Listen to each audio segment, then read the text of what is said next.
4차 산업 리더스 조찬 포럼 지금 시작하겠습니다.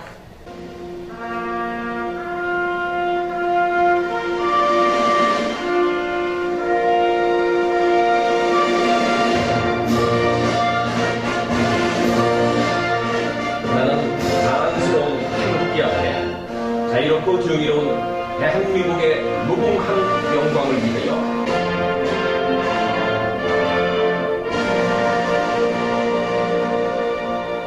좋습니다. 여러분 큰 박수로 좀 맞이해 주세요. 한석수 원장님, 네 감사합니다. 주관하신 국제미래학회의 안정배 교수님, 네. 인베스트마트의 회장님, 네 감사합니다. 네 반갑습니다. 한국교원대학교의 유희찬 총장님 오셨습니다. 네, 박수 주십시오. 다음에 예, 파이터치 연구원의 권혁주 이사장님, 감사합니다. 시공미디어의 곽덕훈 부회장님, 영산대학교의 김병건 교무처장님 오셨습니다. 삼력보건대학교의 박주희 기획처장님, 네 감사합니다. 파나소닉 코리아의 로우나 대표이사님, 예, 오늘 또 그 강연에 이병호 이사장님과 예, 어울사랑예술단의 환경회 예술감독님 오셨습니다. 네, 감사합니다. 미래차이 캠퍼스의 이무성 화백님, 네, 감사합니다. 감사합니다. 총세대학교의 이경하 교수님 오셨습니다. 감사합니다. 간월 자연, 네, 먼 길에서 네, 오셨습니다. 감사합니다. 자이언월드의 이욱근 대표이사님, 감사합니다. 주제는 한국교육학술정보원의 서영석 본부장님, 네 감사합니다. 한국교육학술정보원의 김영애 본부장님, 네, 한국교육학술정보원의 강시중 실장님, 감사합니다. 네, 한국교육학술정보원의 김진숙 연구부장님, 네, 정말 바쁘신 와중에 너무너무 감사드립니다. 용인 디지털산업진흥원의 박재신 원장님, 네, 산업통상자원부의 이주연 국가옹부지만, 네, 오셨습니다. 감사합니다. 광주교육대학교의 강원대학교의 창환 원장님, 네, 여러분, 네, 감사합니다. 한국비블리아학회의 장윤금 회장님, 예, 감사합니다. 한국교육정보미디어학회, 네, 감사합니다. 금산산업부장의 김용준 부장, 감사합니다. 서울예술대학의 네, 감사합니다. 서울중앙방송의 민혁재 감독님, 한국어린이전도협회 서영석 대표님, 네, 그리고 권순홍 국내 산업부장님, 감사합니다. 한국브랜드연구소의 김기영훈 소장님 오셨습니다. 예, 투데이신문의 박예경 대표님 오셨습니다. 네, 감사합니다. 디지털사진의 이준설 편집장님, 네, 감사합니다. 광문각의 골드클럽의 윤호진, 네, 감사합니다. 성바오로미 김재영 대표님, 네, 감사합니다. 코리아나 투어스의, 네, 감사합니다. JNY의 김지윤 대표님, 네, 감사합니다. 레슨드림의 이수혜 대표님, 네, 감사합니다.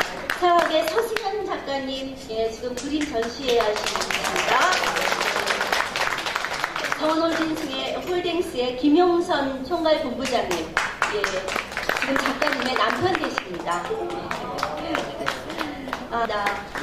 한국장학재단의 정홍주 소장님, 네, 감사합니다. KBA 평생교육원의 강성경 실장님, 감사합니다. JC 디자인의 장수영 전무님, 네, 고맙습니다. 전자신문의 강병준 국장님, 네.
예, 여러분 안녕하십니까.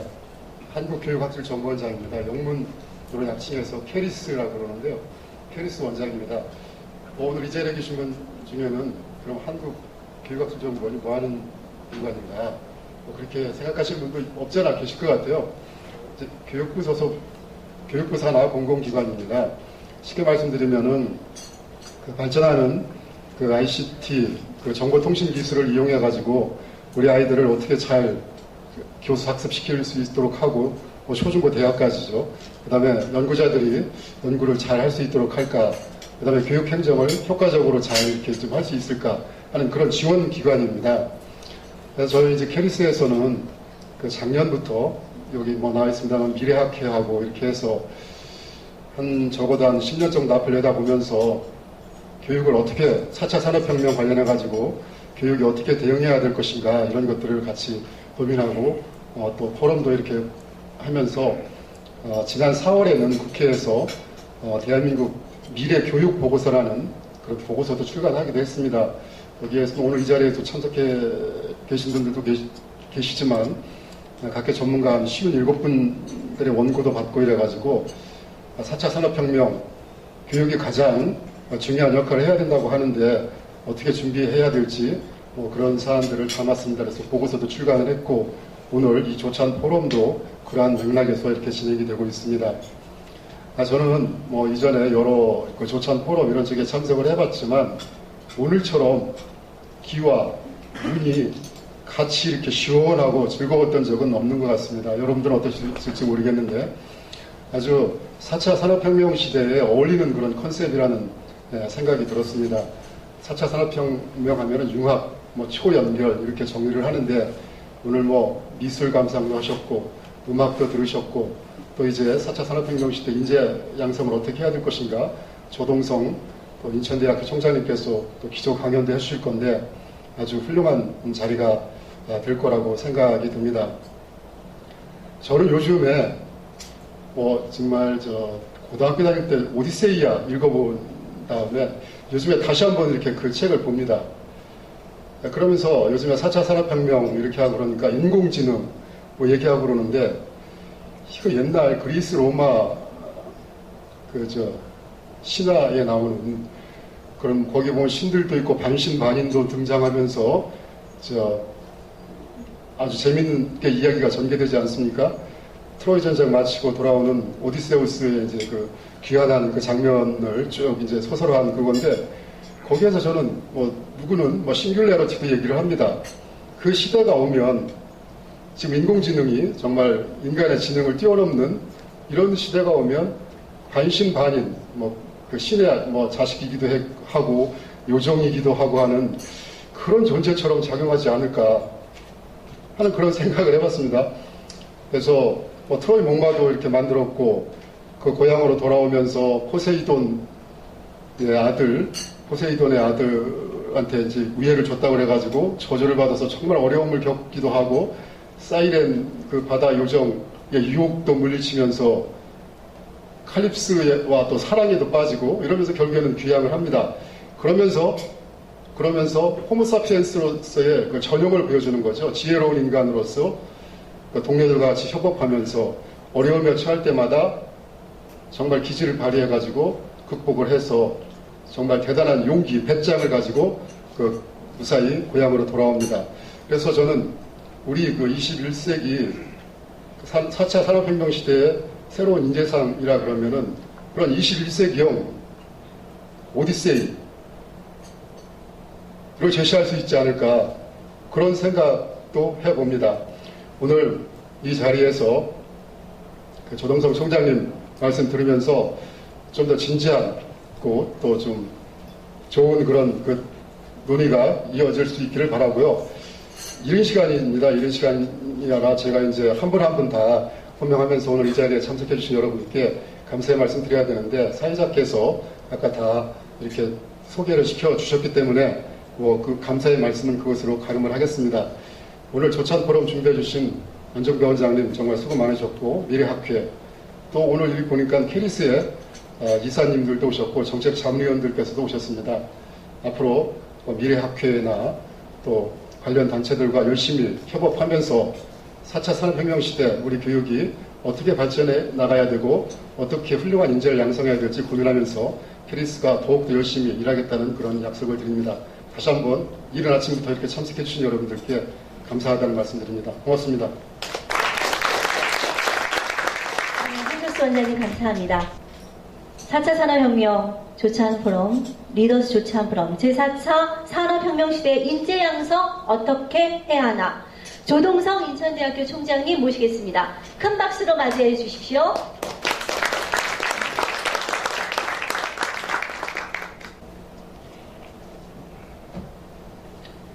안녕하세요. 반갑습니다. 우리 사회자 말씀대로 또 앞에 원장님과 모든 분이 말씀하신 대로 이 프로그램은 정말 미래를 선도하는 그런 모임이 아닌가 하는 생각이 듭니다.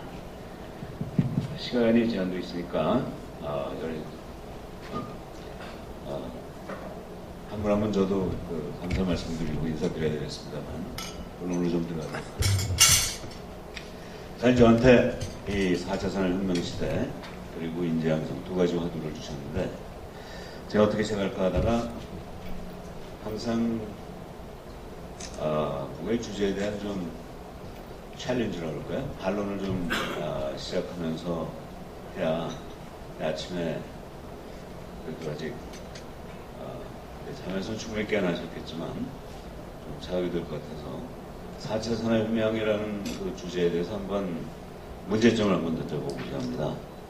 여러분 4차 산업혁명 지금 아마 100번에서 한 몇백 번 들어보셨을 거예요.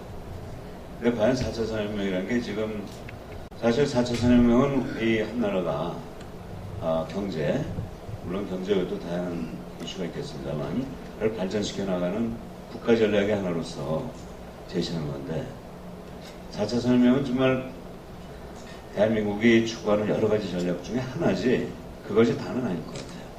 자, 전 세계 한 238개 국가가 있다고 그러는데 그 중에 한국이 본받을 만한 나라가 몇 개가 될까요? 선진국이 한 20여 개 된다고 치고 그래서 한국에 10등 안에 들어가니까 뭐 기껏해야 10개 나라 정도. 근데 10개 나라 중에서도 비슷한 전략을 세우는 데가 꽤 많으니까 저는 줄 잡아서 한 5개 정도의 전략이 우리가 생각해 볼 수 있는 전략단이 아닐까 생각이 들어요. 그 중에 물론 4차 산업혁명은 그 중에 하나입니다. 그 외에도 다른 게 있겠죠. 그런 5가지의 국가 전략 중에서 우리가 본받을 만한 나라. 첫 번째로 일본을 한번 생각해 봤어요. 일본은 우리나라보다 1인당 수준이 약간 높습니다. 구매력은 이제 거의 같아졌어요. 그러니까 생활 수준은 비슷하다고 볼 수 있는데 그러니까 우리나라보다 규모도 크고 지금 또 20년의 침체를 벗어나서 상당한 속도로 지금 발전을 시작했습니다. 일본의 택한 전략은 양적 완화예요. 퀀티테이티브 이징. 통화를 풀어가지고 인플레이 시켜가면서 결국 물가를 싸게 하고 수출 경쟁력을 높이는 이런 전략을 쓰고 있죠. 두 번째는 독일입니다. 독일이 바로 이 4차 산업혁명의 진원지인데 물론 이거 본받을 만해요. 근데 사실 보면 독일의 1인당 소득이 4만 불이에요. 우리나라와 그렇게 큰 차이가 있는 나라가 아닙니다. 우리가 한 2만 8천 불 되니까 우리가 독일의 한 70% 정도 되는 그런 수준입니다. 구매력으로 치면 또 별 차이가 없습니다.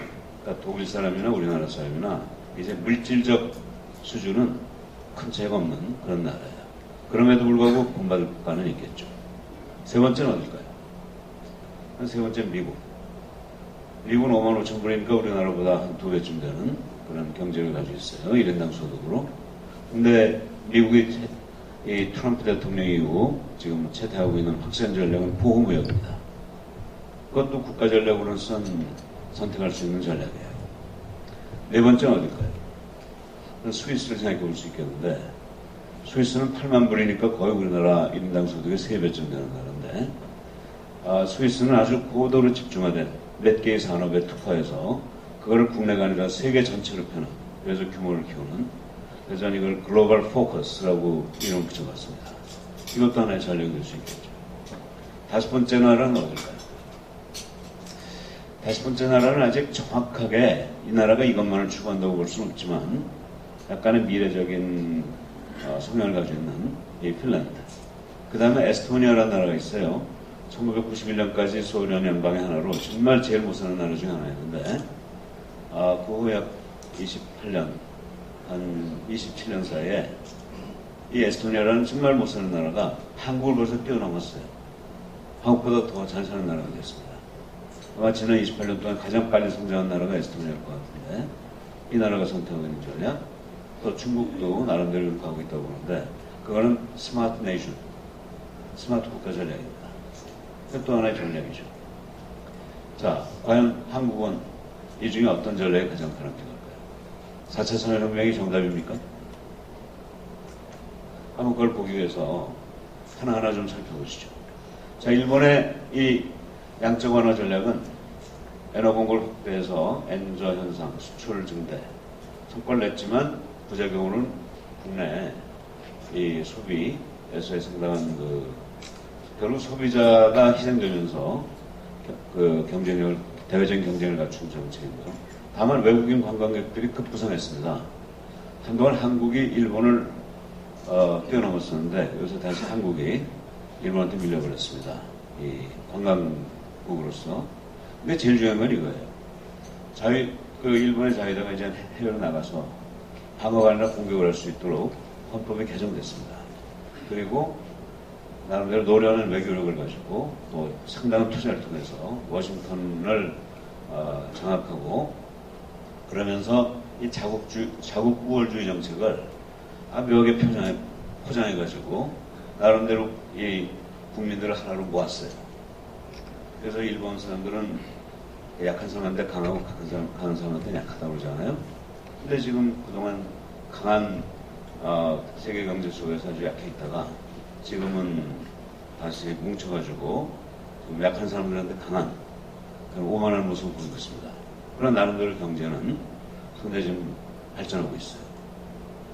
자, 그래서 이 국민들의 패배주의 의식을 극복했는데, 저는 일본을 보면서 그 영국 옥스퍼드 대학에서 모든 학생들이 필수 과목으로 들어야 하는 PPE라는 과목을 연상했어요.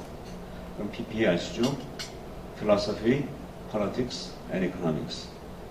핵심은 경제라는 것은 돈만으로 동떨어서 정책을 세울 수 있는 게 아니라 그 나라의 철학을 기반으로 해서 정치력으로서 끌어갈 때 경제가 가능하다는 그런 철학, 정치, 경제가 함께 간다는 그 기본 정책이죠.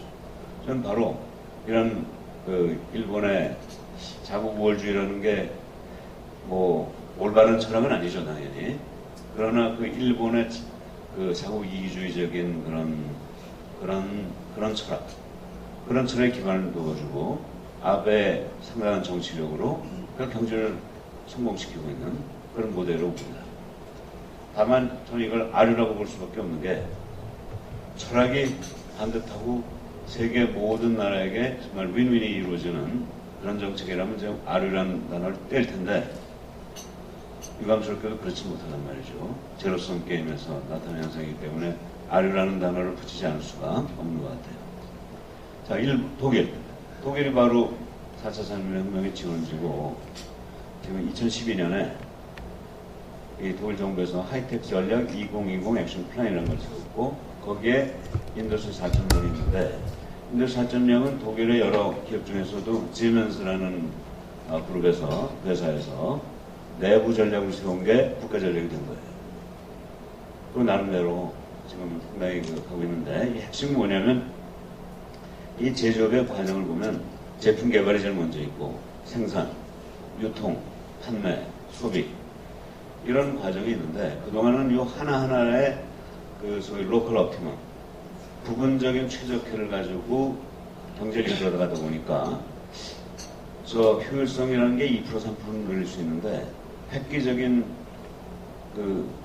증가는 가질 수 없었던 거예요. 그러나 IoT, 소위 사물 인터넷이 이 모든 걸 다 연결시켜가면서 그 사이사이에 존재하는 이 간극, 다시 말해 개발에서 생산에서 유통에서 판매 이런 요 과정의 연결고리에서 소위 비효율을 제거할 수 있게 됐어요. 그러니까 전체가 하나의 시스템으로 연결되니까 여기서 한 20%에서 30% 정도의 효율성이 가능하게 된 거죠. 사실 제조업에서 20-30%라는 건 뭐 엄청난 숫자입니다. 그래서 이걸 혁명이라고 부르고, 그래서 독일에서는 이 생산성 30% 향상을 목표로 이걸 추구하고 있어요. 근데 이런 제조업을 기반으로 한 독일 경제가 추구하는 이 인더스트리 4.0은 제조업이 강한 나라에서 쓸 수 있는데, 미국 같은 나라에서는 이건 뭐 의미가 없는 전략입니다. 그러니까 미국에서는 인더스트리 4.0 하면 이게 뭐냐 이렇게 반문합니다. 제가 보기에 이 정책을 쓸 수 있는 나라는 전 세계 4나라밖에 없어요. 독일, 일본, 한국, 중국. 그러니까 한국에서는 의미가 있지만 이게 세계적인 현상이라고 보기는 어려운 그런 전략이라고 할 수 있겠습니다. 그다음에 세 번째 미국인데, 미국이 이제 트럼프 대통령이 1월달에 취임한 후에 정말 보호무역 전략을 싱가포르에 쏟아냈습니다. TPP 협상 중단했죠. 그 다음에 2,000마일에 달하는 멕시코의 국경지대에 정말 현대판 만리장성을 지금 쌓고 있어요. 벽을 만들어가지고 불법 이민들을 막는 그런 정말 무지막지한 전략을 지금 세우고 있고요. 또 중동 6개국에게 시민에게 비자 발급을 중단했죠. 또 캐나다마저도 지금 이 적국으로 돌리고 있어요. 그래서 목재를 채굴 해서 지금 수입 덤핑을 지금 강력하게 부과를 시작했습니다. 나프타에서도 지금 탈퇴를 하겠다고 그러고. 근데 이 지금 미국의 전략을 가만 생각해보면요.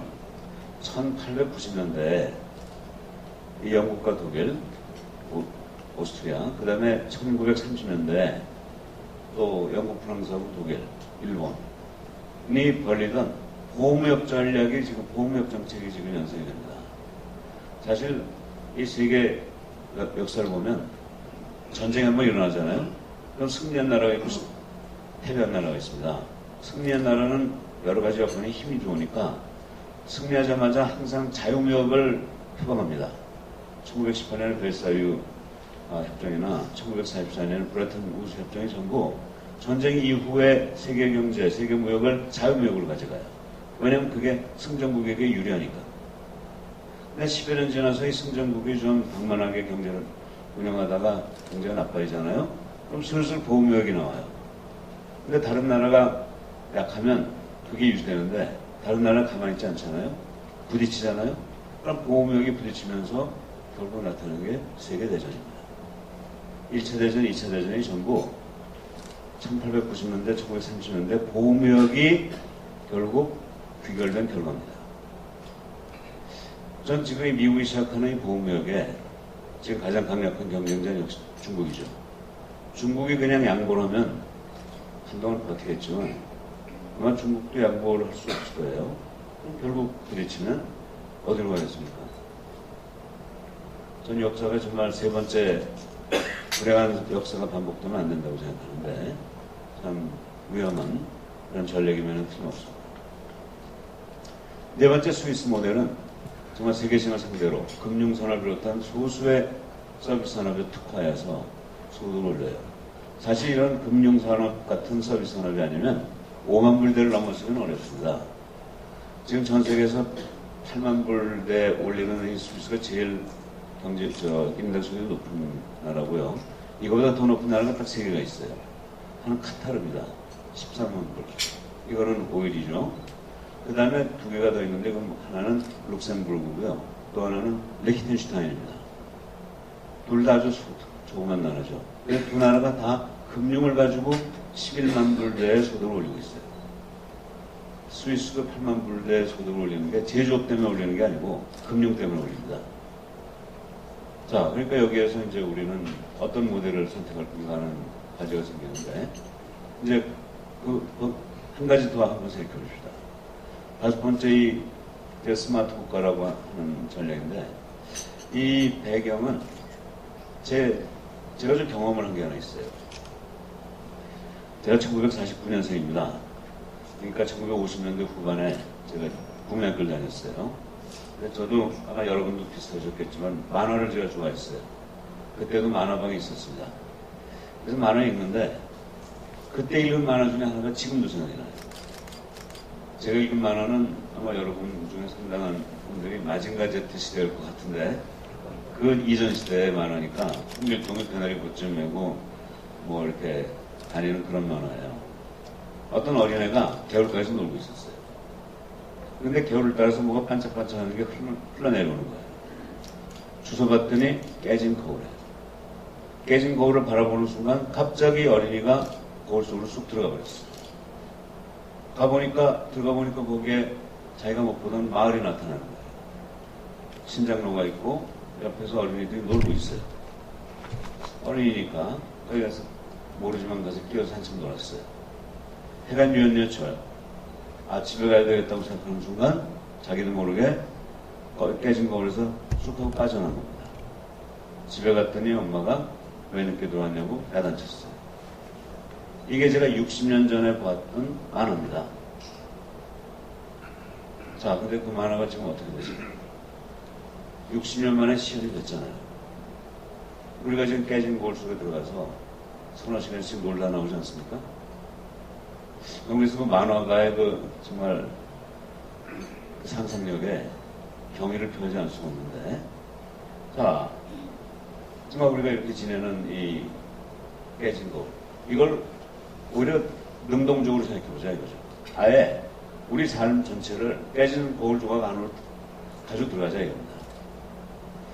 그 범죄수사에서 프로파일링 기법이라는 게 있죠. 이 범죄자가 5분 단위로 무엇을 했는 걸 쭉 기록하는, 또 에스노그래픽 기법이라는 게 있어요. 디자인하는 분들이 새로운 디자인하거나 프로그램 짤 때 쓰는 방법인데, 우리 삶을 아침부터 밤까지 5분 단위로 쭉 기록을 해보자 이거죠. 그럼 우리의 삶을 하나하나의 그 독립된 그 행동으로 나눠볼 수 있잖아요. 아침에 일어나는 거, 세수하는 거, 양치하는 거, 밥 먹는 거, 학교 가는 거, 이거 하나하나의 단위 행동이죠. 이걸 다 모으면 1000개 정도 나온다고 합니다. 자, 이 1000개 하나하나를 소프트웨어 프로그램으로 만들어가지고 휴대폰에 집어넣는 거죠. 그럼 우리 삶이 다 그 안에서 구현되잖아요. 이렇게 되면 저는 1인당 소득이 2만 불에서 2만 8천 불에서 3만 불, 4만 불이 아니라요. 5만 불이 아니라 8만 불이 아니라 10만 불 이상으로 껑충 뛰어넘을 수 있는 그런 국가 전략이 나온다고 봅니다. 우리 삶, 그러니까 우리 삶의 그 방법, 삶을 어떻게 살 건가 하는 것을 스마트화, 스마트하이제이션이라고 표현해봤어요. 그래가지고 스마트 창업을 하는 거죠. 스마트 산업. 이미 이런 것들이 일부 나와 있습니다. 그 중에 하나가 뭡니까? 우버죠. 이젠 손 들고 택시도 안 부르죠. 휴대폰으로 카카오 택시로 부르지 않습니까? 또 호텔 예약 더 이상 전화 걸거나 뭐 하지 않죠. 에어비앤비로 다 해결합니다. 제가 중국 갔더니 방두어두어라는 회사가 있고, 방사다. 무슨 회사인지 아시겠죠? 중국의 모든 부동산 업자를 인터넷으로 묶었어요. 중국에 있는, 중국에서 현재 있는 모든 그 매매에 나와 있는, 시장에 나와 있는 부동산을 인터넷으로 찾아볼 수 있습니다. 그래서 인터넷으로 거래가 다 끝나는 거예요. 근데 재밌는 건 우리나라의 그 부동산에서는, 부동산업계에서는 그 매매 수수료를 한 0.5% 1%쯤 받죠. 그럼 1억짜리는 100만 원이고 10억은 1000만 원, 100억이면 1억을 받아요. 이 방두어도에서는요, 가격에 관계없이 부동산 매매 수수료가 똑같습니다. 2,990 renminbi, 54만 원이에요. 1억짜리나 100억짜리나 1000억짜리나 54만 원밖에 안 받아요. 그 이유는 어차피 비용은 똑같습니다. 중국 전체의 부동산을 이 황도도가 완전히 지금 블랙홀처럼 빨아들이고 있습니다. 우리나라에도 배달의 민족 같은 걸, 배민, 이런 예로 볼 수 있을 것 같아요. 자, 이런 게 하나씩 둘씩 지금 계속 들어오고 있습니다. 그렇다면은, 예컨대 우리나라가, 또는 어느 나라거든, 이걸 빨리 우리 삶 전체를 다 하나하나 단위 프로그램 만들어가지고, 표준화시켜가지고, 전 국민이 쓰면, 그게 전 세계에 퍼져나가면, 하나하나가 시가총액 10억 달러에서 100억 달러짜리 사업들이 나오는 거죠. 자, 이런 게 바로 스마트폰인데, 제가 왜 제일 앞서 있는 나라가 핀란드, 에스토니아. 에스토니아에서 말이죠, 우리가 창업을 할 때 여기저기 다니잖아요. 최소한 일주일 걸리지 않습니까? 에스토니아에서는 휴대폰으로 20번쯤 누르면요, 창업이 된답니다. 그 서류도 다운로드 받고, 은행에서 돈도 휴대폰을 통해서 결제하고, 그래서 기관에게 보내서 기다리면 12분 만에 뚝딱 하고 나온대요. 자, 에스토니아에서는 창업하는 것 자체가 전부 스마트가 되어버립니다. 중국도 지금 그런 쪽으로 가고 있고. 그 조건, 북유럽은 지금 85%의 스마트폰 보급률이 있고 중국도 80%는 넘습니다. 자, 이런 5가지 유형 중에 한국이 택할 수 있는 경제 전략이 뭐겠습니까? 여러분이라면 이 5가지 중에 뭘 선택하시겠어요? 강석진 회장님이라면 뭐 선택하시겠어요? O형이겠죠? 2번은 어떻습니까? 해둘까요, 말까요? 2번과 5형을 융합해. 그렇죠? 우리 지금 짜고치는 고스톱을 하고 있습니다. 단기적으로는 2형, 장기적으로는 5형 아니겠습니까? 그러니까 저는 이 4차 산업혁명을 하지 말자는 얘기는 절대로 안 해요. 해야 됩니다. 우린 제조업이 가능해요. 그럼 그것만으로 우리 미래가 다 완성된다고 생각하면 안 됩니다. 그것과 함께 5형의 모델도 동시에 추구하는 그런 균형된 감각과 통합전 시각을 가져야 되지 않을까요? 자, 좀 더 구체적으로 봅시다. 한국의 단점이 몇 가지가 있어요. 한국의 통화는요, 세계적으로 통용이 안 됩니다. 이런 나라가 일본의 이 통화 정책을 쓴다면 그냥 하루아침에 날아갑니다. 또 우리나라 무역 의존도가 대만과 더불어 제일 높은 두 나라입니다. 이런 나라가 보험력을 쓴다면 그건 정말 기름통지고 불에 들어갑니다. 또 우리는 집중하기에는 이미 전선이 너무 넓혀져 있습니다. 스위스식의 집중화된 모델 쓰기에는 우리는 너무 많이 와 있어요. 그러니까 1번, 3번, 4번은 안 맞는 거죠. 그 장점이 2번 하기에 적절해요. 우리나라 제조업이 30%입니다. 이 경제에서 30%가 제조업이라는 건 대단한 숫자거든요. 또 우리나라는 아까 말씀드린 독일, 일본, 중국과 더불어 이걸 쓸 수 있고 써야 되는 나라입니다. 그 다음에 우리나라는 세계 최고의 스마트폰입니다. 현재 우리나라의 스마트폰이요, 6천만 개가 나와 있어요. 120%입니다. 여러분 중에 2개 가지신 분 많잖아요.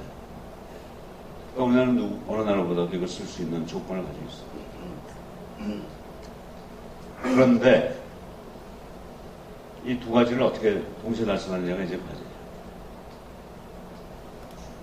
전 2형의 조건이 있다고 봅니다. 우선 4차 산업혁명을 하기 위해서 고도화된 제조업이 기반이 되어 있어야 돼요. 우리 가지고 있습니다. 두 번째는 첨단화된 과학기술이 필요해요.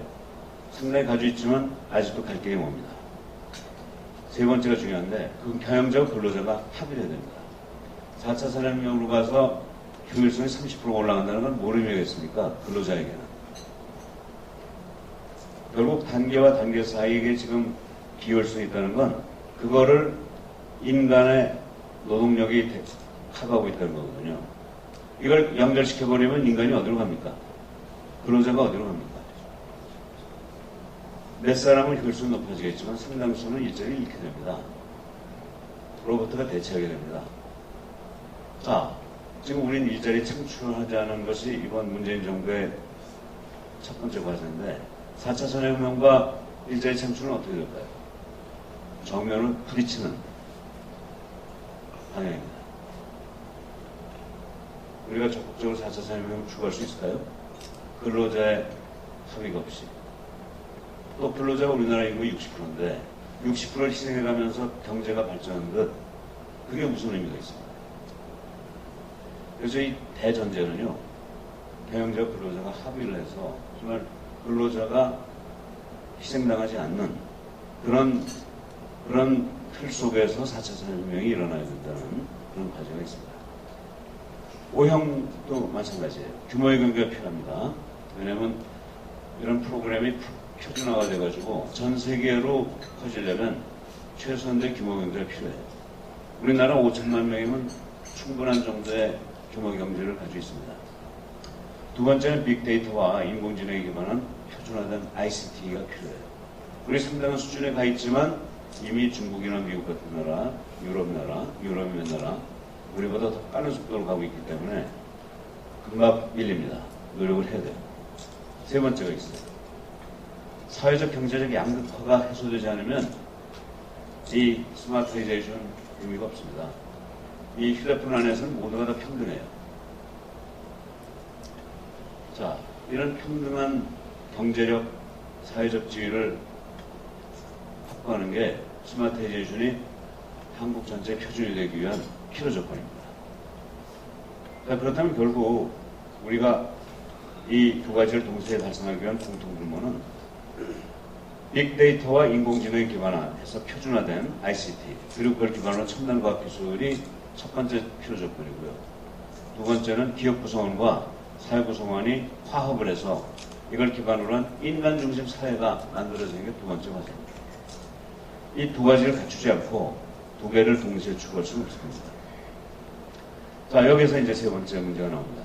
미래를 위해서 어떤 문제를 양성할 건가? 이미 방향은 나온 거예요. ICT기만 첨단 기술이 필요하고 인간 중심 국가로 가는 사회적 컨센서스가 필요해요.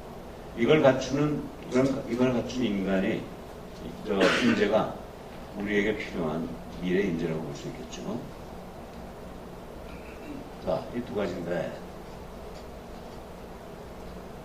지금 말씀드린 내용입니다. 자, 그럼 대학에서는 이걸 어떻게 교육시킬 건가? 지난 4월 13일에 우리 안종대 교수님이 주도해가지고 이 미래 교육이 어느 방향으로 가야 될 건가는 그 내용은 이제 국회에서 발표했는데 저도 여기서 이걸 발표했는데 그걸 조금 수정을 좀 했습니다. 저한테 부여된 과제는 그때 대학 교육은 어떻게 변할 건가 했는데 제가 그때 대학 1.0, 2.0, 3.0이라는 개념을 한번 만들어봤어요. 그리고 미래의 대학을 4.0으로 한번 정리해봤습니다. 자, 1.0은 뭐냐면 교수가 신 같은 존재인 그런 학교입니다.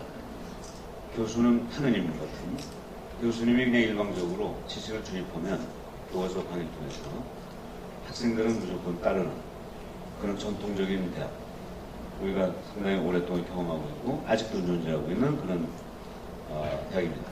2.0은 1980년대부터 시작됐는데 케이스가 도입되면서 토론식, 강의에서 학생들이 토론하고 교수는 사회적 역할을 하는 그런 개념이에요. 그 하향식 교육이 아니라 이제는 수평적 교육이 된 거죠. 3차 대학 3.0은 2000년부터 나왔습니다.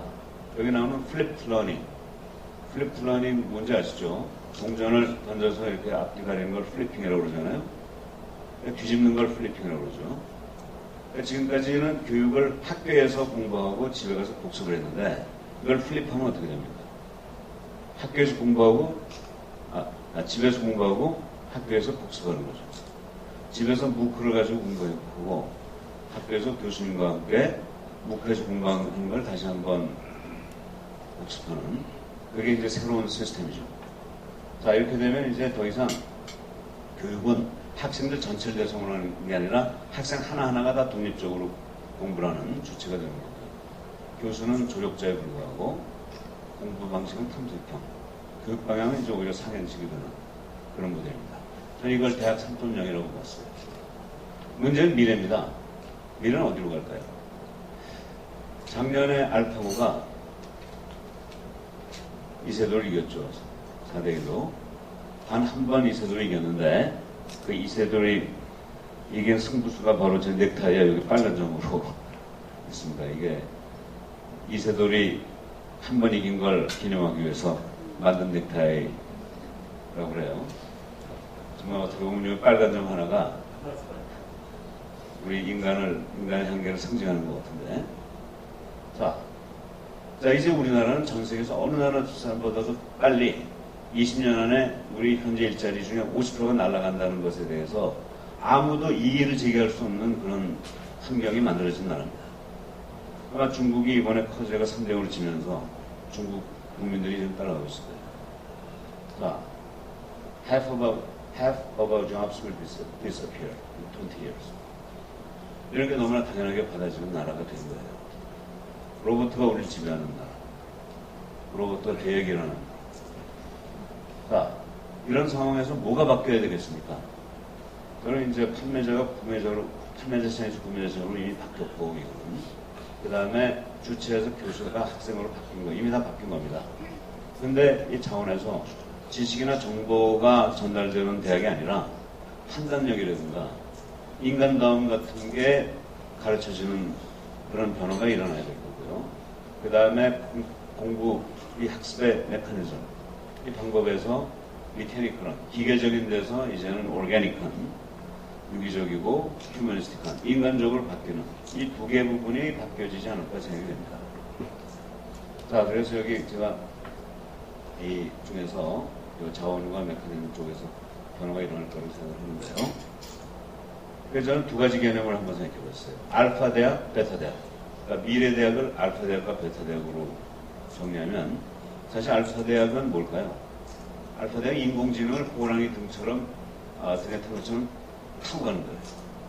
알파고를 만들어내고 그러니까 인공지능의 입각에서 나오는 새로운 직업을 학생들한테 제일 먼저 가르칩니다.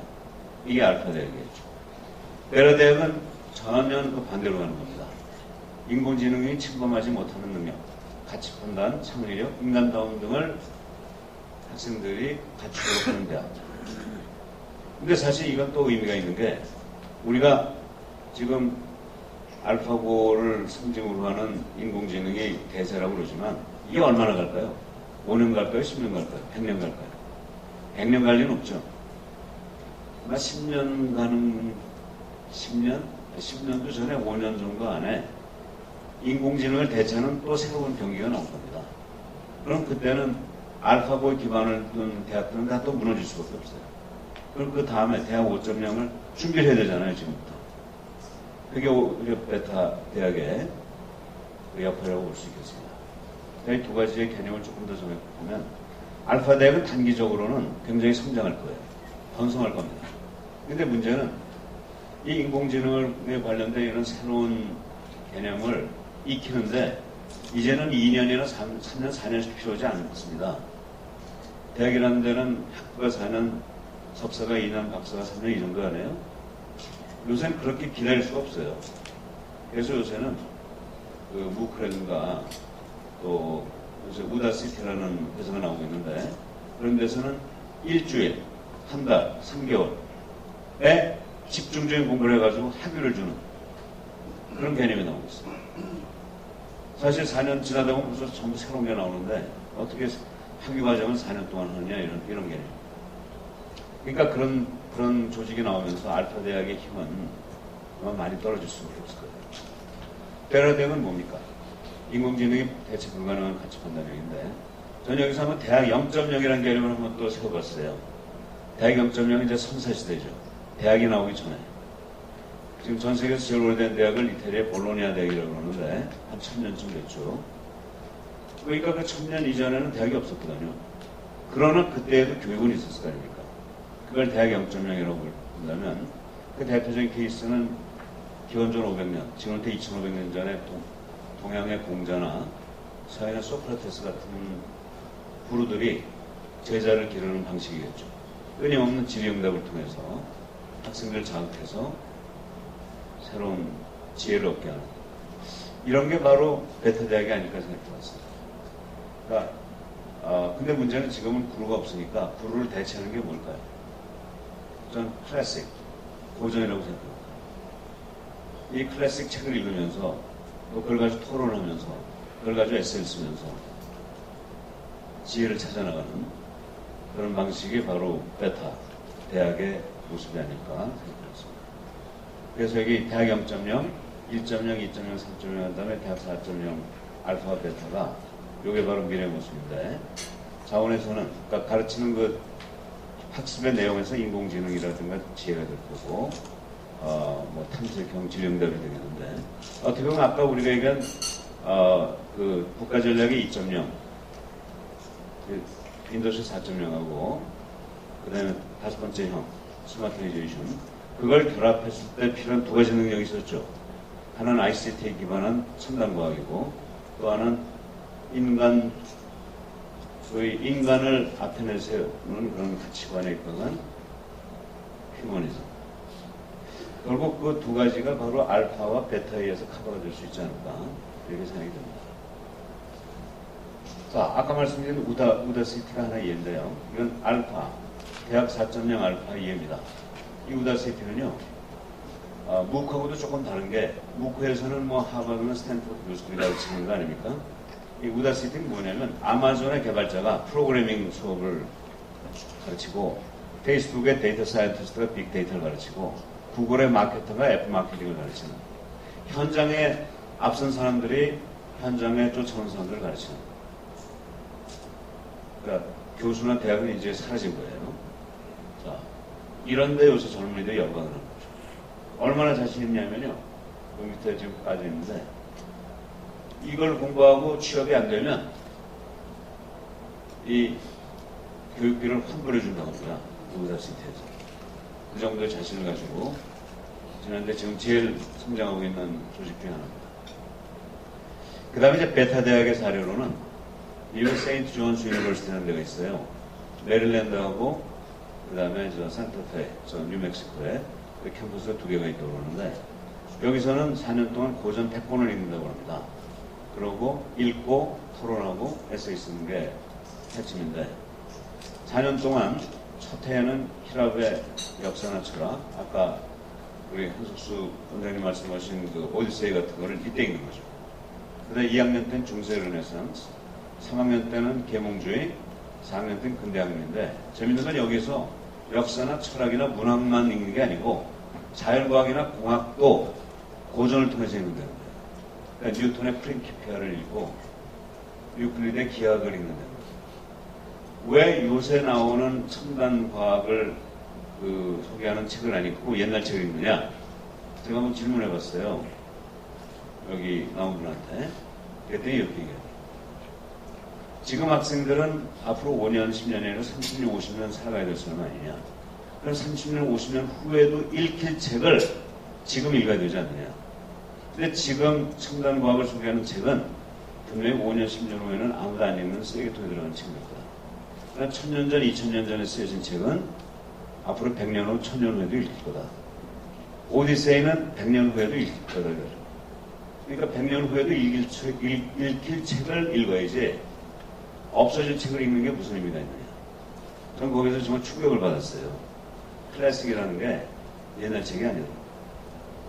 클래식의 저한테 새로운 데피니션은 미래의 세대 사람들이 읽을 책이 클래식이에요.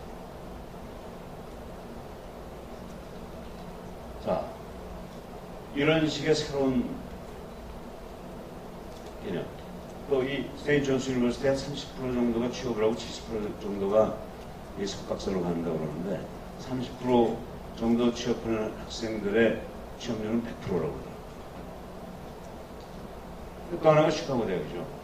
시카고 대학이 사실 100년 전까지는 거의 무명대학이었는데 지난 100년 동안에 89명의 노벨상 수상자가 나온 최대 노벨상 배출 대학입니다. 근데 어떻게 100년 동안에 이런 현상이 일어났나요? 1929년에 로버트 하친슨은 총장이 4년 동안 고전 100권을 읽지 않으면 졸업 못한다고 딱 선언했대요. 교수들이 다 반대했답니다. 학생들도 불만을 토로하고. 근데 이 하친슨 총장이 밀어붙였대요. 그 결과 자신의 꿈과 책을 읽으면서 학생들이 질문을 하고 토론하고 생각하기 시작하면서 자신의 꿈과 비전을 스스로 발견해서 공부를 스스로 하게 되니까 그런 큰 변화가 일어났다는 거예요. 결국 시카고의 역사도 고전 읽기에서 나왔다는 거죠. 저는 한국의 인천재능대학이 저는 그냥 전문화된 교육을 시키는 줄 알았더니 아니더라고요. 그래서 저희 인천대학의 모든 학장처장들과 함께 지난달에 견학을 갔습니다. 봤더니 인성 강조하는 게 핵심이에요. 교수의 상담을 통해서 자아를 성찰하고 사회봉사를 통해서 지역사회 국가의 어떤 역할을 탐구하고 인성과 창의성, 리더십과 다양성 이렇게 문제 해결을 하는 그런 능력을 갖춰주는 그런 전문대학이거든요. 그러니까 이거 지금 대한민국의 모든 대학 중에서 취업률 1등입니다. 자, 그런 과정에서 저는 뭘 또 깨달았냐면요. 이거 작년에 있었던 일인데 제가 삼성 바이오로직이라는 그 인천대학교 옆에 있는 지금 제일 잘 나가는 게 바이오 회사입니다. 지금 지금 뭐 엄청난 속도로 성장하고 있는데 김태환 사장을 만났어요. 그랬더니 이분이 이러더라고요. 자기는 대학 교수가 만나자고 그러면 안 만난대요. 그냥 만나 돈만 달라고 그러고 학생만 데려가라고 그러는데요. 근데 돈은 줄 수가 없고 아직 이익이 안 나니까 학생 몇 명 데려갔더니 전혀 쓸모가 없는 학생이더래요. 버티질 못한답니다. 회사에서. 자기네는 그 공장이 아니라 실험실 같아가지고 방진복 입고 5분 단위로 기록을 해가면서 우리 김대자 회장님이 선도적인 역할을 하시 반도체 공장과 똑같은 오히려 그 프리시즌에 있어서는 더 엄밀한 그런 공장인데 정말 5분 단위로 기록을 해나가야 되는데 전 그 얘기 들으면서 오늘 화장실에 가보면 1시간 단위로 그 청소하는 분들이 와서 사인하는 거 있잖아요. 그게 연속되더라고요. 그런 걸 5분 단위로 해야 된대요. 8시간 내내 그것만 하면 됩니다. 대학 졸업생이 이걸 못 버틴대요. 다 나간대요. 제발 이런 요구를 하더라고요. 우리가 원하는 신입사원은 생물학 과목 2과목 더 들은 학생이 아닙니다. 생물학은 우리가 더 잘 가르칩니다. 교수들보다 삼성 바이오로직의 전문가들이 훨씬 더 잘 가르칩니다. 그게 아니고 조직에 몰입하고 구성과 화합하며 성실한 자세로 자신의 역할에 전력 투구하는 반듯한 인성을 갖춘 학생을 보내주십시오. 이러는 거예요. 그래서 제가 여기서 정말 충격을 받았어요. 저도 대학 생활을 벌써 40년을 했는데 교수로서 이 교수가 보는 이 시각이 너무나 잘못되어 있구나. 기업이 뭘 원하는가에 있어서. 그래서 인천대학에서 저는 매트릭스 칼리지라는 개념을 도입했어요. 그게 뭐냐면 아예 학교의 교육 프로그램을 교수가 짜지 말고 기업한테 맡기자. 제가 김태환 사장한테 그랬습니다. 동의한다. 그렇다면 우리가 프로그램을 짤 방법이 없다. 당신이 와서 우리 학교에 와서 삼성 바이오로직 학과를 만들어서 프로그램을 짜서 직접 가르쳐라. 학교는 그냥 플랫폼 역할만 할 테니까 그 위에서 원하는 학생을 만들어서 데려가라. 그래서 만든 게 매트릭스예요. 그러니까 현재 11개 대학에 64개 학과가 있는데 이건 그대로 갈 테니까 이렇게 Y축으로 해서 기업이 원하는 과목을 설계하라 이겁니다. 다행히 우리는 130학점을 받아야 학생들이 졸업하잖아요. 근데 전공을 하는데 전공을 끝내기 위해서 한 42학점에서 한 48학점 만약에 60학점이면 됩니다. 아직 88학점, 한 7, 80학점이 남아있는 거예요. 근데 그동안 학생들이 이걸 7, 80학점을 어떻게 선택을 합니까? 내가 인생을 어디로 갈 건가에 따라서 선택합니까? 그게 아니고 일주일에 닷새 중에 하루 이틀 좀 안 나오게 해서 프로그램 짜고 또 성적 잘 주는 교수님 쫓아가고 이렇게 해서 7, 80학점을 메꾸지 않습니까? 그러지 말고 그 중에 반만 뚝 떼가지고 우리 기업에 오기를 원하는 학생들이 들을 과목을 14과목을 설계해주면 그걸 택한 다음에 그 기업에 신청한다는 얘기입니다. 그러면 이 기초 학문을 희생시키지 않을 수가 있잖아요. 지금까지 교육부에서는 이 숨겨진 88학점이라고 제가 여기 있었는데 이거는 도외시하고 이 42학점을 못 듣게 하고 이 대신 그러니까 역사나 철학 같은 거 못 듣게 하고 이 대신 공학이나 경영을 시켰다 이겁니다. 이게 경쟁체제가 되어버렸어요. 88학점 다 잊어버리고 그래서 제가 숨겨진 88학점을 찾았다고 표현했습니다. 그래서 이걸 그대로 다 인문학이나 이런 걸 다 가르치고 이렇게 하면 윈윈이 되지 않습니까? 그러니까 취업을 원하는 학생은 이거 42학점, 이거 42학점 듣고 또한 46학점은 또 뭐 젊음이 원하는 하고 싶은 거 좀 듣고 그리고 졸업하면서 이 설계를 해준 그 기업이나 그 산업으로 가서 입사시험 치면 성공률이 높아질 거 아니에요? 그 개념은 뭐냐면 학교 안에 기업이 프로그램 짜는 겁니다. 저는 그 삼성이 성균관대학을 인수하고 두산이 중앙대학을 인수하면 참 바보 짓을 했다고 생각합니다. 그래서 뭐 몇백억 몇천억씩을 집어넣었는데 그 결과가 뭡니까? 노조하고 싸우고 교수들하고 반목 일으키고 하다 결국 다 포기하지 않았어요. 사실 그 기업들이 원하는 게 뭐였겠습니까? 노조하고 싸우려고 들어간 건 아니잖아요. 그게 아니고 학생들을 기업이 원하는 방향으로 가르치고 싶었던 거 아닙니까? 근데 그걸 못하고 딴 것만 하다가 다 포기했어요. 인천대학은 그런 노조와의 관계나 교수님들의 관계는 우리가 책임질 테니까 그러니까 플랫폼 위에서 원하는 교수, 학생을 가르쳐라. 돈 1원도 내지 말고 장학금 1원도 주지 말고 취업도 보장하지 말고 그 기업이 생각하는 아이디어만 제공해주면 페어하게 학생은 열심히 공부해가지고 입사시험 치는 거죠. 그러나 그걸 다 갖춰가지고 입사시험 치는 학생이 그런 준비가 안 된 학생하고의 경쟁에서 누가 이기겠습니까? 그러니까 당연히 학교 입장에서는 우리 학생들의 취업률이 높아지는 거고 기업에서는 신입사원을 뽑아서 신입사원 교육을 한 6개월에서 1년 시킬 걸 안 하고 그거를 입사시험 치기 전에 학생들한테 부과해서 거기서 우수한 성적 오르는 사람 뽑아가면 되니까 기업도 유리하고 학생도 좋아지고 윈윈이 아니겠습니까? 그게 지금 한 53개 기업이나 기관이 들어와 있는데 지금 연기에 한 27개 외국 기업도 8개 지금 들어와 있고요. 그 다음에 연구소, 병원, 협회 이런 것도 있는데 이 중에 하나가 에그리치 글로벌이라는 회사입니다. 이 회사는 김기용 회장이라는 분이 창업을 4년 전에 한 회사인데요. 이 김기용 회장은 그 카길 퓨리나의 아시아 담당 총괄 회장으로 계시다가 우리나라의 대표적인 세계 글로벌 경영자인데 70세에 퇴직을 하고 중국에 가서 창업을 했어요. 에그리치 글로벌. 이 회사는 중국에 있는 농가가 소하고 돼지 기르잖아요. 이 소하고 돼지 기르는데 필요한 사료, 그 백신, 인공수정, 축사, 그러니까 모든 소와 돼지를 기르는데 필요한 토탈 서비스를 원스톱으로 제공해주는 회사예요. 얼마나 매력적입니까? 4년 만에 중국 전역에 45개 공장이 세워졌어요. 그 지난주에는 미래에셋에서 지금 저 펀드도 받고 곧 상장합니다. 제 생각에 1조는 충분히 넘어갈 것 같아요. 70세 창업을 해가지고 4년 만에 1조가 넘는 회사를 만드는 신화가 지금 우리나라에서 만들어지고 있습니다. 근데 이분도 이 회사도 여기 들어와 있는데 이 회사가 지금 프로그램을 만들어 갔어요. 에그리치 글로벌이 지금 과목을 설계했는데 설계 개념을 보세요. 핵심 인재, 성김과 배려, 주인의식, 도전과 승리, 사업 성공은 사회공헌. 그리고 세 가지 역량을 공통 역량, 관리 역량, 직무 역량을 했는데 공통 역량에서는 결국 인간 존중, 고객 중심, 책임감, 열정 같은 거고요.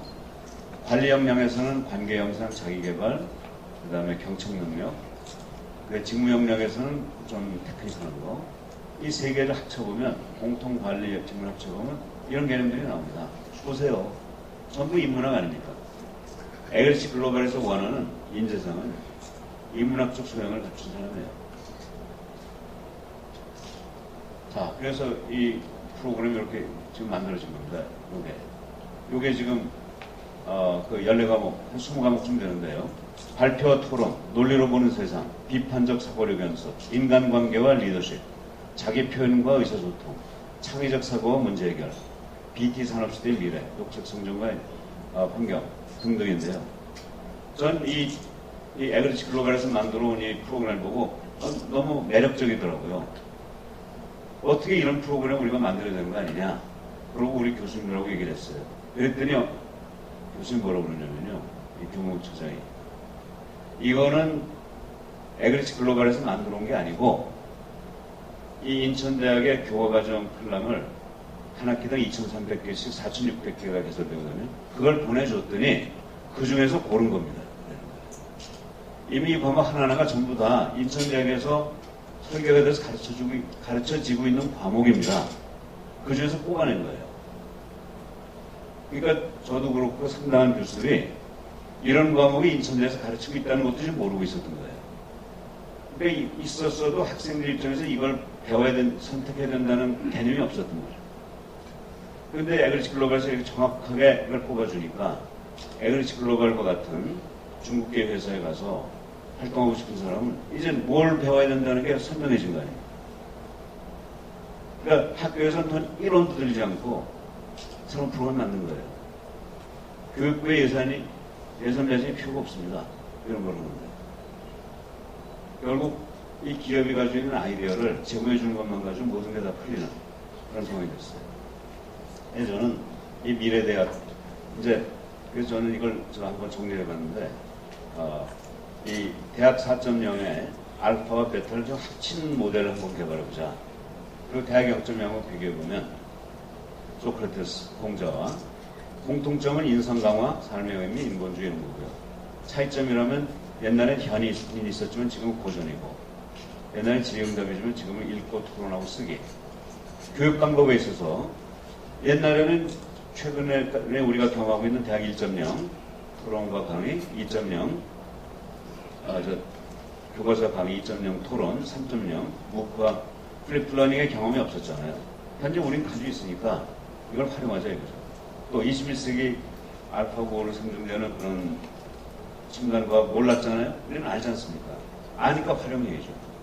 그러니까 2500년 전의 모습은 대학 0.0이지만 현대의 모습은 대학 0.0에서 시작해서 1.0, 2.0, 3.0 그리고 알파와 베타를 다 통합한, 그래서 학생들 입장에서는 이 ICT를 기반으로 한 첨단 과학은 물론이고 여기 인성까지 동시에 갖춘 두 가지 중에 하나만 해가지고 이제는 안 되는 것 같아요.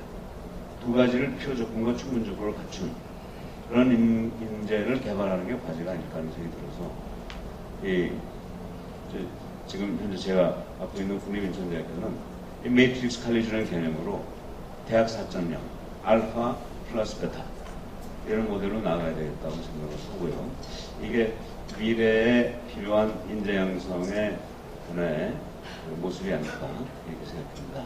그래서 한 가지만 제가 추가로 말씀드리면, 그래서 저희 학교는 좀 교육도 하지만 아까 정말 멋있는 음악도 전수해 주셨는데 지금 7월 1일 2주일 후에 인천대학에서 인천뮤직 히트 앳 뭉크라는 제목의 음악제를 개설합니다. 그래서 학생들과 교수님들과 지역사회와 함께 이 음악제를 하는데 예일대학의 브라카 음대 학생이 시켜와가지고 기조 강연도 하고 전부 대담도 하면서 음악이 왜 이 리더십을 형성하는 데 중요한가, 그러면서 윤석화 선생님 사회보고 신수정 선생님 피아노를 해준다, 세계적인 벌초소들이 음악을 하는 이런 프로를 통해서 하여간 한 발씩 한 발씩 그런 인성, 예술 쪽으로 나가는 그런 캠퍼스를 만들려고 합니다. 이 프로그램이 성공하면 저는 대관령 음악제와 함께 세계적인 음악제로 인천뮤직을 만들어낼 수 있지 않을까 생각합니다. 참고로 hit at nun크라는 표현은 라틴어인데 here and now입니다. 발자크라는 프랑스 문어가 The Marriage Contract, 결혼 계약서라는 책에서 쓴 표현이에요. 그래서 인천뮤직 hit at nunk 이런 이름으로 음악제를 해서 여러분 모두 초청하고 싶은데요. 와주시기 바랍니다. 고맙습니다. 네, 기동훈 팀장님 정말 감사합니다. 인천대학교 매트릭스 퀄리티 굉장히 매력있네요. 토론 있겠습니다. 토크 콘서트. 예, 안종배 국제미래학회 미래정책연구원장님과 또 조동성 인천대학교 총장님, 또 한덕수 원장님 나오셔서 토크 콘서트 진행하겠습니다. 에서의 어떤 인재 양성의 방향성에 대해서 굉장히 해안이 넘치는 그런 말씀을 해주셔서 저희들에게 굉장히 큰 도움이 됐다고 생각합니다. 그런데 이제 제가 좀 들으면서 이제 약간 좀 4차 산업혁명에 대한 약간 시각들이 이제 어떻게 생각하느냐에 따라서 조금 이제 다른 것 같은 생각이 들더라고요. 그래서 우리가 지금 통상적으로 우리가 말하는 4차 산업혁명이라는 것은 독일에서 말하는 인더스트리얼 4.0을 넘어서서 어떤 면에서는 총장님께서 말씀하셨던 거의 모든 5가지 모델을 다 총괄하는 차원의 4차 산업혁명을 이제 보통 요즘은 말을 많이 하거든요. 그래서 독일에서 말하는 인더스트리 4.0은 제조의 어떤 4.0이라는 전쟁들이고 이제 어떻게 보면 이제 인간의 어떤 존엄성과 창의성과 인성을 강화시켜주는 새로운 어떤 패러다임의 시프트로서의 변화.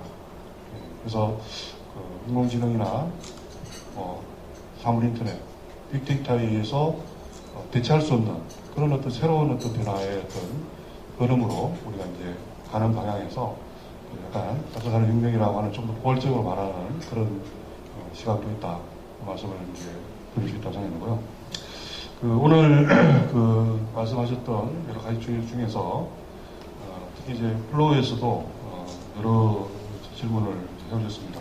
그래서 일단 우리 플로우에서 질문한 것에 대해서 좀 서로 이제 우리 총장님도 그렇고 한승 원장님들께서도 좀 말씀을 좀 나누면 좋겠다고 생각이 드는데요. 특히 한승 원장님도 그 대학 교육에 대해서 워낙 또 많은 관심을 가지셨고 그렇기 때문에 그 중에 이제 뭐 어떤 굉장히 크리티컬 질문 하나 들어온 거 있어요. 뭐냐면은 지금 대학 4.0으로 이렇게 트렌드가 또 그렇게 가야 하는 방향이라 그러면은 그런 시점에 현재 100개가 넘는 대학이 다 필요한가?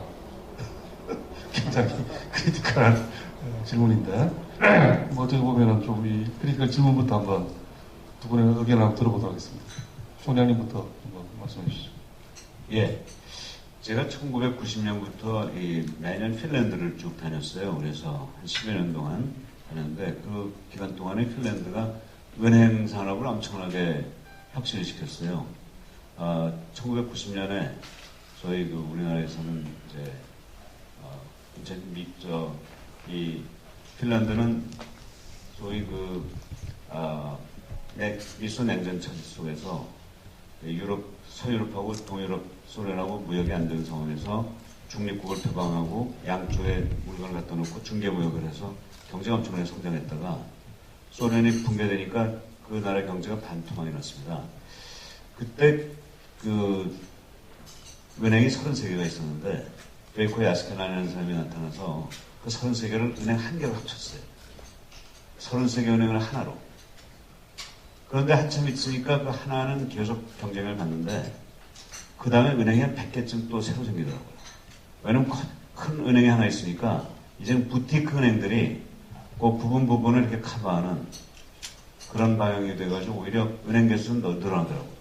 대신 옛날엔 33개가 서로 도토리 키재시키지 경쟁을 했는데 이제는 큰 은행이 큰 거를 다루고 작은 은행이 그 부분 니치 마켓을 다루는 그런 모습이 변하는데 저는 그런 게 생태계라고 생각합니다.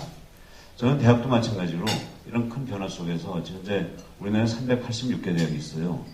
근데 그 중에 상당한 이학 집산이 일어날 거로 봅니다. 그래서 좀 더 규모도 커지고 경쟁에 강한 대학이 몇 개가 생길 거로 봐요. 그런 개수는 전 반드시 줄어들어야 된다고 생각은 안 돼요. 왜냐하면 우리나라의 5천만의 국민은 다 대학 교육을 받을 자격과 권리와 책임이 있어요. 그럼 근데 국민들은 다 다르거든요. 산업도 다 다르고. 근데 우다시티 같은 것도 하나의 대학이 될 수 있고 그러면서 이 큰 대학 몇 개와 작은 대학, 니치마켓을 다루는 그런 대학 수에 관계없이 오히려 그런 식으로 재편해줄 수 있는 그런 계기가 마련되지 않을까 생각합니다.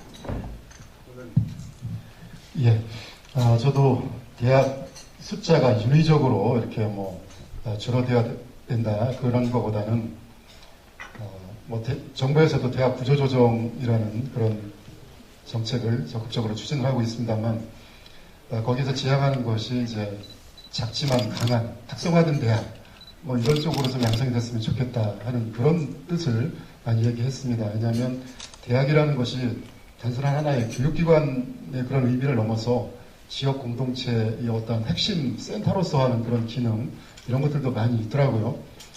그래서 저는 그 대학이 많은 것이 문제가 아니라 그 대학에서 제대로 된 교육과정, 아까 조동성 총장님 말씀해 주셨습니다만은 그 기업들이 필요로 하는 그런 내용들을 정말 제대로 가르쳐서 배출한다면 우리가 가지고 있는 것이 인적 자원밖에 없는데 그게 나쁠 일이 있겠는가. 근데 지금까지는 대학이 그 기능을 제대로 하지 못했다 하는 그런 생각이고요. 그래서 강제적인, 인위적인 그런 구조조정 이런 것보다는 대학은 생태계 말씀하셨는데 사실 거의 유기체에 가까운 것 같아요. 기업하고는 다릅니다. 기업은 금방 문 닫고 또 금방 또 들어서고 이렇게 할 수 있지만 대학은 좀 다른 것 같아요. 그래서 좀 변화 발전을 해가면서 또 주변과 통합도 하고 이러면서 하는 그런 모습으로 좀 그 조정해 나가는 것이 좋지 않을까 그런 생각을 가지고 있습니다. 네, 뭐 대학의 변화가 필수적이다는 두 분의 말씀인 것 같고요. 그 핀란드에서도 그 예술 분야의 대학과 기술 전문 대학 그리고 인문학 전문 대학을 또 비즈니스 대학까지 합해서 그 알토 대학이라는 것을 몇 년 전에 이렇게 설립한 적이 있는데 어떻게 보면 이제 대학의 어떤 통합 이제 이런 부분도 또 우리 총장님께서 말씀하신 것처럼 어느 시점에는 우리나라에도 서서히 필요하지 않을까 그런 생각도 저도 듭니다. 또 이제 질문 중에 뭐 어쨌든 그 여러 가지 이제 질문 중에서 이 대학의 방향성에 대한 부분입니다. 무엇을 가르칠까? 그래서 이제 어떤 의미에서는 이제 이 베타 대학을 포함해서 알파 대학 이렇게 되면은 말씀하신 것처럼 뭔가 좀 인문학적인 소양 중심의 그런 어떤 교육이 이제 위주로 되다 보면은 정작 그 대학의 본연에 그리고 전문성을 강화시켜주는 그런 분야가 상대적으로 아무래도 시간 투입 차원에서 약해질 수 있는 그런 위험성이 있지 않나. 대학에서는 뭔가 좀 전문성을 살릴 수 있는 그런 노력을 해야 될 것 같은데 자칫 인문학적인 조형이나 이건 너무 강화하다 보면은 전문 교육 대학에서 이루어지는 그 부분의 약한 부분에 대해서는 어떻게 생각하시는지에 대한 질문이 있었습니다. 두 분 다 말씀해주세요. 저희 학교에 그 이태수 교수님이라고 철학과 교수가 계셨는데 지금 은퇴하셨고요. 그분이 옛날 저한테 그런 얘기를 해주셨어요. 이 대학이라는 그 조직의 원천이 유럽인데 만들어진 이유는 직업교육이 아니라 시민교육을 위해서 만들어졌다고 그러더라고요. 그러니까 이 성숙해지는 사회에 필요한 시민을 양성하는 게 목적이고 그 직업교육은 다른 그 테크니컬 스쿨이라든가 이런 쪽으로 가는 거고 이게 이분화가 됐었는데 한국에서는 이게 하나로 가가지고 대학의 이 개념이 상당히 애매모호해졌다 이런 표현을 제가 들은 기억이 나는데요.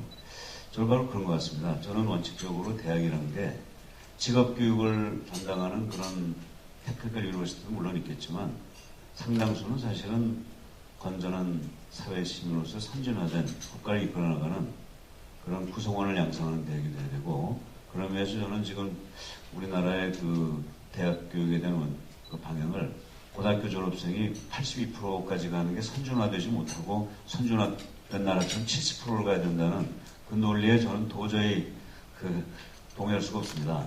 저는 82%가 아니라 100%로 대학 교육이 가고 또 국민 모두가 대학 교육을 받는 수준의 선진 국민이 되어야 된다고 생각합니다. 물론 일부 고등학교를 다닌다면 나중에 다닐 수도 있겠지만 그러니까 전원 대학을 가는 그런 개념으로 이 대학 교육이 있었어야 되고요. 그러면서도 이제 이 테크니컬 수준은 또 따로 존재하는 거고요. 그런 식으로 이 대학의 역할을 두 개로 나눠가지고 그 두 가지 개념을 동시에 추구하는 그런 소위 카테고리컬리 나눠지는 그런 식으로 학교의 개념을 만들어야 되지 않을까 저는 이렇게 생각합니다. 예, 아까 이제 조동석 총장님 말씀드리면서 대학 4.0까지 말씀을 해주시던데 우리 이제 대학 현실을 그럼 이렇게 살펴보면 대학 1.0, 2.0, 3.0 해가지고 미래지향적인 4.0 이렇게 하고 그러지만 현실은 과연 어떤 모습일까 그것도 한번 생각을 해봤습니다. 과연 지금 우리가 무크라든지 플립드러닝이라든지 이런 것을 얘기하고 있지만 그게 거의 시범적으로 이렇게 어떻게 보면은 예외적으로 운영이 되는 거지 그게 대학에서의 일반적인 그런 모습일까. 얼마 전에 충격적으로 하나 받았던 것이 서울대학에서 어떻게 하면 의학점을 맞을 수 있는가. 아마 보신 분들도 많이 있을 것 같아요. 교수님이 말씀해 주시는 거 토시 하나 빠지지 않고 받아 적는다. 또 잊어버릴까봐 또 녹음까지 해가면서 근데 거기에 비해서 미국 그 학생들은 강의 들으면서 혹시 그 귀한 얘기를 빠뜨릴까봐 필기를 안 한다는 거예요. 그 다음에 내가 그 강의를 들으면서 나는 거기에 대해서 어떤 생각, 인터랙티브한 이런 사고를 하기 위해서 적지 않는다는 거예요. 그런 차이. 이래 봤을 때, 저는 대학에서 아까 이제 전공이라든지 인문, 어떤 교양 이런 강좌가 있을 때 대학에서 원래 의도하고자 하는 그런 것들이 효과적으로 제대로 가르쳐지고 배워진다면 문제가 없다고 생각합니다. 그게 그대로 운영이 되지 않아서 문제인 거죠. 그 다음에 지금 4차 산업혁명 시대의 직업 구조를 보면은 정말로 엄청나게 막 한 5% 정도가 이렇게 정말로 그 코드의 전문성 뭐 이런 직업들이 이제 늘어나는 거고, 그 다음에는 사실 그렇게 큰 전문성 이런 것을 요하지 않는 이런 직업 뭐 이런 식으로 이제 분류된다고 하고 그러더라고요. 이제 그런 모습에도 대학이 이제 적응을 해야 될 것이고, 저는 대학이 좀 이제 기능을 재편해야 되는 그런 방향 중에 하나가 얼마 전에 JP 모건에서 뉴욕시에 그 미스매치 문제 이런 것을 해결하기 위해서 한 5개년 계획을 가지고 한 2억 5천만 불을 이렇게 지원을 하면서, 그러니까 직업을 새로 구하려고 하는 그런 사람들과 그 다음에 그 직업을 갖지 못한 사람들을 대상으로 해가지고 뉴욕시에 보니까 한 400만 개 일자리가 있다고 그래요. 근데 거기 한 100만 개 정도는 중간 수준 일자리라고 그럽니다. 그걸 해줄 수 있는 인력이 없다는 거예요. 그런 인력을 어떻게 짧은 단기간 내에 대학들이 이렇게 맡아가지고 그 빈자리를 채워주고 이렇게 할 것인가, 그런 얘기를 했는데, 대학들도 대학에 따라서 고도의 그 전문화된 그런 직업군을 양성하는 그런 대학들도 있을 것 같고, 중간 기술 그런 차업 이런 쪽을 타겟을 해가지고 이렇게 좀 육성하는 그런 대학들도 나오고 이렇게 해가지고 미스매치 문제 이런 것들을 해결하고 그러면은 현재 우리가 제시하는 아이들이 와도 전문성 이런 것이 너무 떨어진다, 이런 것들도 좀 많이 완화되지 않을까 하는 그런 생각을 가지고 있습니다. 예.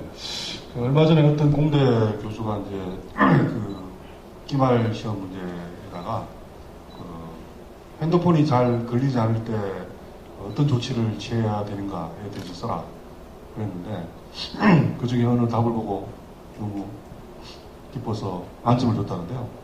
그 학생이 쓴 것은 막걸리에다 담근다 했다는 겁니다. 막걸리에 담그면 막 걸린다고 그래가지고 약간 어떤 점에서는 약간 우리 사고의 유연성 이런 것들도 어떤 점에서는 우리 공대에서도 이제 접목되는 그런 차원이라고 생각이 들고, 또 한편 또 창의성 이런 것들도 공대라든지 이런 부분에서 굉장히 중요한 역할을 앞으로 한다는 그런 관점에서 아마 우리 조정수 총장님께서 뭐 인문학만 하자는 아니고, 그래서 공대에서도 그런 인문학적인 사고, 이런 유연한 사고 이런 것들이 이제 앞으로 창의적인 사고 굉장히 필요하다, 이런 말씀이라고 생각합니다. 이제 뭐 시간 관계에서 마지막으로 오늘 어떻게 보면 이제 우리가 대학 교육 위주로 많이 말씀을 나눴는데, 대학 교육 이상으로 이제 중요한 게 유치원, 초중고 교육이죠. 그래서 우리가 이제 앞으로 유치원과 초중고의 교육이 현재의 어떤 교육 방식은 뭐 거의 주입식 교육이 메인이 됐잖아요. 그래서 특히 이제 저희 국제미래학회에서도 뭐 우리 캐리스랑 같이 대한민국 미래교육보고서 쓰면서 굉장히 중요하게 생각했던 부분 중에 하나였는데요. 과연 앞으로 초중고, 유치원, 초중고 학생들의 교육의 방향에 대해서 우리 다시 한번 공감하는 차원에서 어떤 방향으로 가면 좋을까? 또 어떤 학생이 과연 이제 우리 대학에서는 뽑을 건가? 이와 연계되겠죠. 그런 학생을 우리 뽑고 싶다. 대학 입장에서는. 또 우리 한승 원장님 입장에서는 또 유치원과 초중고 교육을 어떤 방향으로 앞으로 가고자 하고 또 가고 싶다. 이 부분에 대해서 말씀을 해주시면 감사합니다. 예. 이미 답은 나온 거 아닌가 생각이 듭니다. 지금 학생들이 기성세대가 만들어 놓은 과거의 정답을 외워가지고 만점을 받지 않으면은 원하는 대로 하지 못하는 그거 자체가 깨져야 되겠죠. 그러니까 학생들한테는 과거를 기반으로 해서 미래에 어떤 답이 요구되는가, 또 그거를 학생 하나가 다 자유자재로 표출할 수 있는. 그래서 다시 말해서 이 초중고등학교, 대학교도 마찬가지입니다만, 이렇게 학생들을 위해서 가지고 이끌어가는 게 아니라 그냥 트램플린, 플랫폼을 만들어가지고 그래서 학생들이 마음껏 뛰어놀 수 있는, 그래서 어디로 뛰건 관계없이 그런 자유를 주는 그런 대학이 되어야 되겠고, 그걸 이루는 가장 구체적으로 확실한 방법, 우리나라에서 거의 유일한 방법은 역시 대학 입시 시험의 내용을 바꾸는 것밖에 없다고 생각돼요. 그 하나로 대한민국의 이 초중고등학교 교육의 틀이 완전히 바뀔 테니까요. 빨리 그게 이루어졌으면 좋겠습니다. 예, 제가 아까 인사 말씀 올릴 때 21세기형 오디세우스 얘기를 드렸습니다. 저는 그랬으면 좋겠습니다. 물론 옛날 거의 신화시대 때 살았던 그런 모습이지만 그 시사하는 바가 저는 은유적으로 상당히 많다고 생각합니다. 인공지능과 우리 아이들은 이제 같이 어우러져 가지고 로봇과 같이 친구하면서 살아가고 이렇게 해야 될 텐데, 그 오디세우스처럼 지혜롭고 그 다음에 창의적이고요. 그 다음에 같이 이제 동료들하고 협업을 하면서 정말 거기에 또 용기 있지 않습니까? 실패하면서 그걸 극복해가면서 살아갑니다. 그런 도전하는 요즘에 그릿 그런 얘기를 하던데 그런 아이들로. 그 다음에 우리 초등학교에서 또 중고등학교에서 제일 문제가 뭐냐면 대학까지도 연결이 된다고 생각합니다만은 요즘에 질문할 줄 모른다고 그러잖아요. 그래서 요즘 가장 교육계의 화두가 아마 질문할 수 있도록 좋은 질문을 하는 것이 가장 중요하다 이런 얘기들을 많이 하고 있는데요. 교육 과정이 그런 것들을 제대로 담아내서 실현될 수 있도록 하면 좋겠습니다. 새 정부에서도 수능의 절대평가라든지 그런 것들을 얘기하고 있는데 초중고의 어떤 교육과정 운영 방식이 바뀌려면 대학에서 학생 선발하는 그 방식이 초중고 교육과정 운영 지역에 있는 그 모습을 그대로 담아낼 수 있어야 된다고 생각이 듭니다.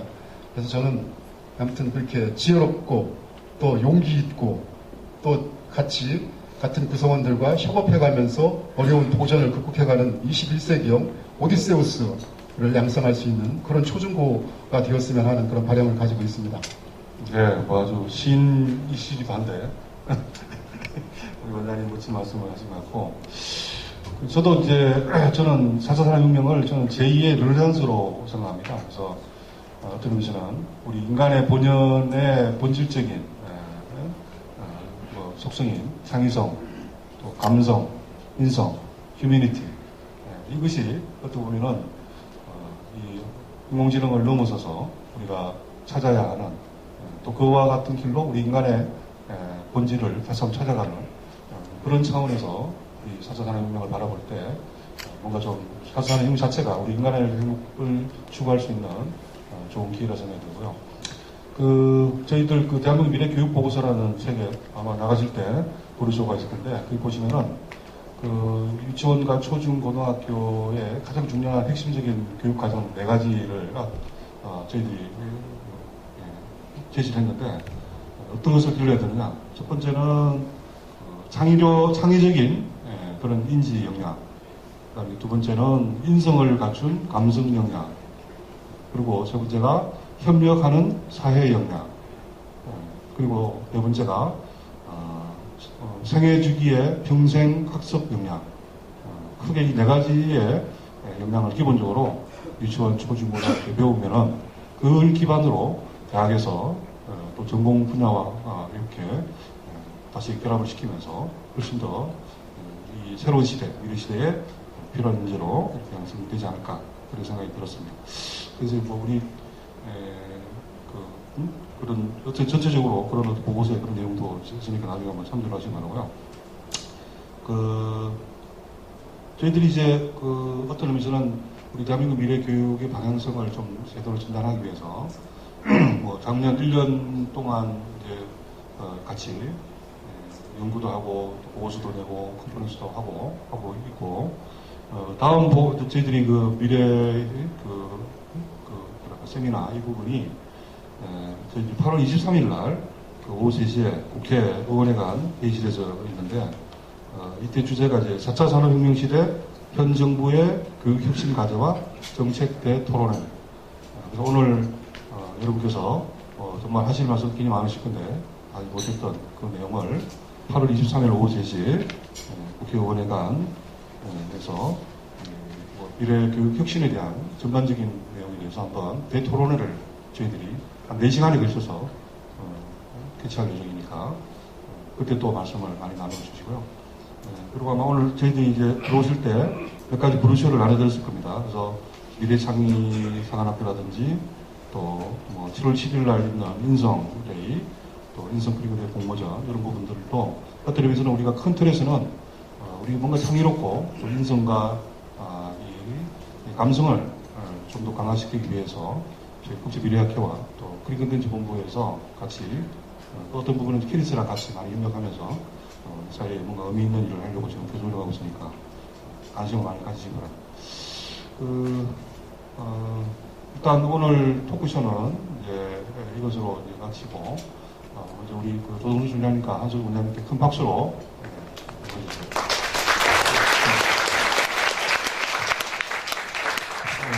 네, 감사합니다. 예, 축하드립니다. 나오세요.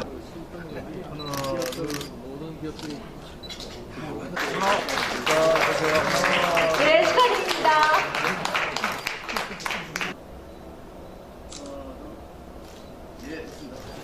고맙습니다.